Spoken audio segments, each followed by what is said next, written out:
ភាសា HTML ដែលយើងកំពុងសិក្សាគឺជាភាសាមួយដែលសរសេរឡើងដើម្បី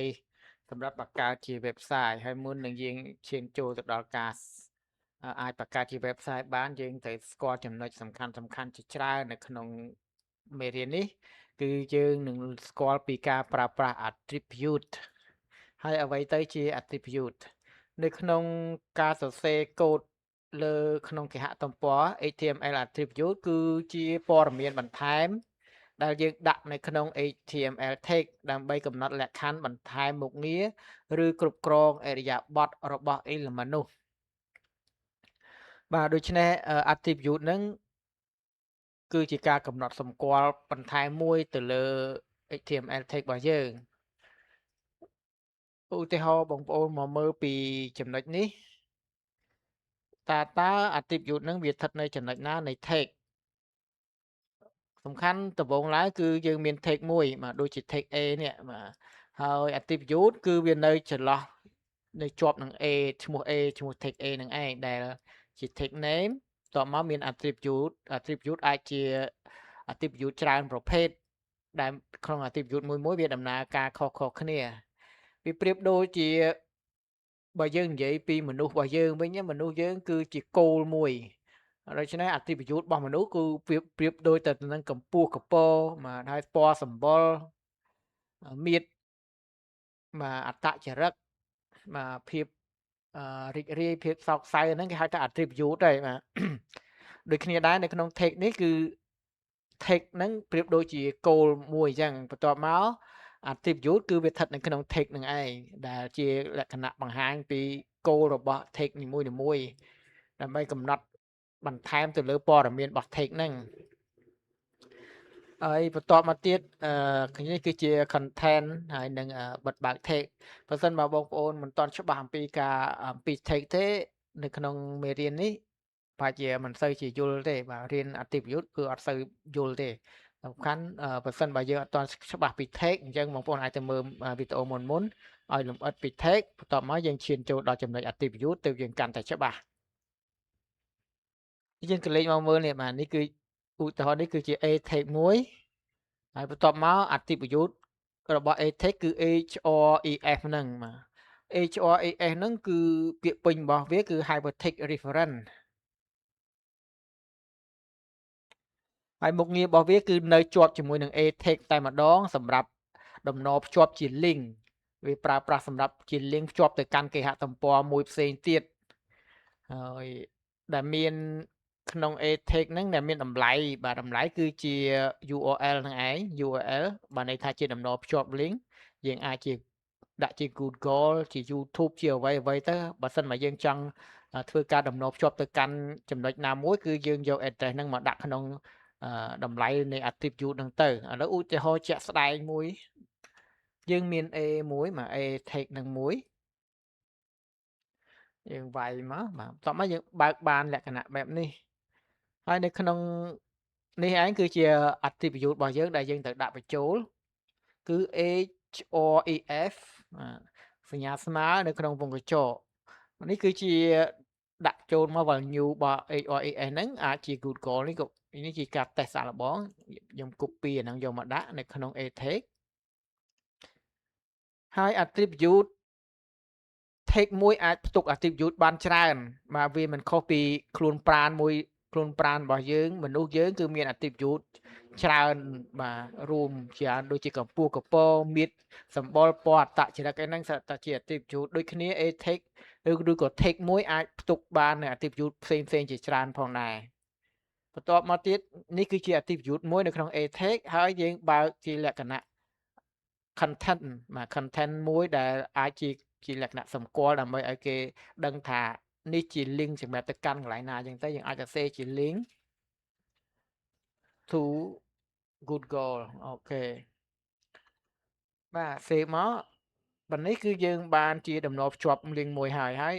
ក៏បងប្អូនអាចស្គាល់ជាលក្ខណៈ attribute ដែរ attribute គឺត្រូវតែបើកនៅជាប់នៅក្នុង text ណានៅក្នុង open text ដែលជាប់នឹង text name នឹងឯងកែបន្តិចបាទ link សេខុសមិន link អញ្ចឹងទេគឺ K បាទ save នេះគឺជាដំណភ្ជាប់ link ដែលយើងបានសរសេរមិញប៉ុន្តែពេលដែលយើងយក mouse คลิกទៅលើវានោះផ្ទាំង Google បាននឹងបើកចេញមកនៅក្នុង page របស់យើង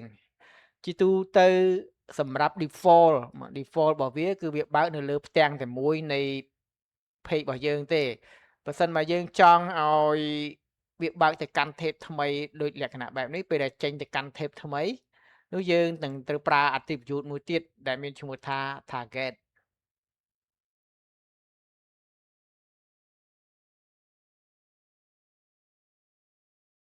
មកដូចដែលខ្ញុំបានបញ្ជាក់ពីមុននឹងដែរថាtext មួយអាចផ្ទុក attribute បានជាច្រើនឥឡូវយើងបានបង្កើត attribute មួយទៀតដែលមានឈ្មោះថា target ពេលដែលយើងវាយពាក្យ target បន្ទាប់មកនៅក្នុងតម្លៃ target ហ្នឹងគឺយើងដាក់យក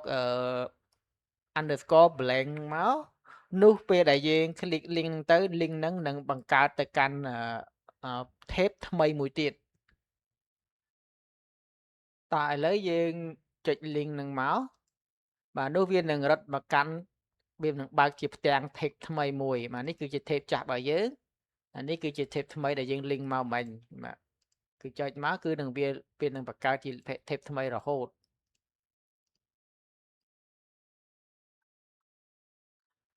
សរុបរួមមក attribute នឹងវាមានច្រើនប្រភេទហើយប៉ុន្តែសម្រាប់ឧទាហរណ៍នេះគឺយើងប្រើប្រាស់ attribute មួយដែលមានឈ្មោះថា href ដែលពាក្យពេញរបស់វាគឺ hypertext reference ហើយមុខងាររបស់វាគឺសម្រាប់តំណភ្ជាប់ link ថ្មីមួយសម្រាប់មកទៅកាន់ address ថ្មីមួយហើយ target នេះគឺមុខងាររបស់វាសម្រាប់បើករកនៅ tab ថ្មីដំណើរការរបស់ HRES គឺនៅជាប់ជាមួយនឹង a-text ហើយតម្លៃនេះគឺយើងអាចចង់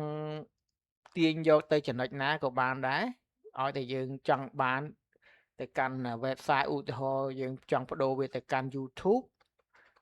គឺយើងដាក់ YouTube មកគេយើងកែនេះមកវិញគឺដាក់មក YouTube វិញ go to YouTube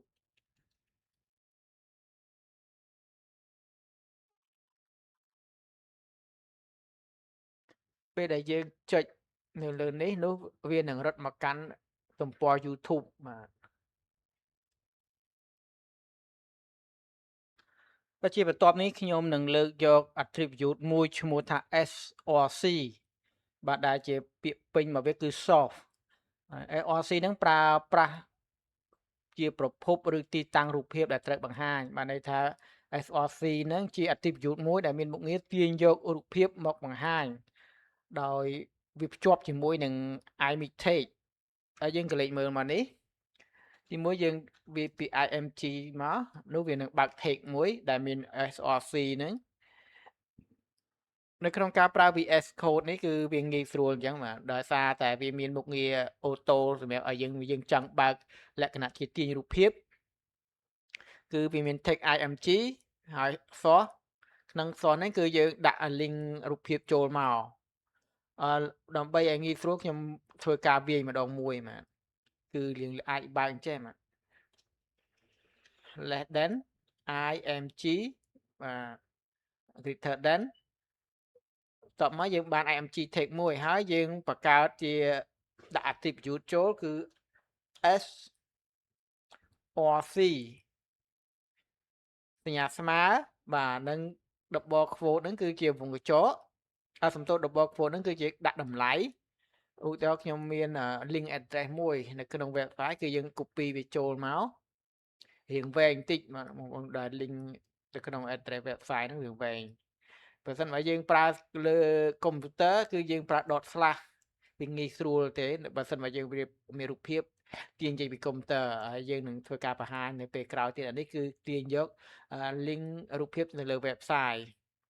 ពេលដែលយើងបានដូច្នេះបាទអញ្ចឹងយើងហើយសម្រាប់ img បាទ img បាទថារូបភាព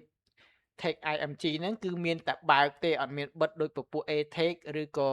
paragraph អីវាមានបើក text បិទ text តែសម្រាប់ img text នេះគឺមានតែបើកទេអត់មានបិទទេបាទនេះគឺជាលក្ខណៈពិសេសមួយ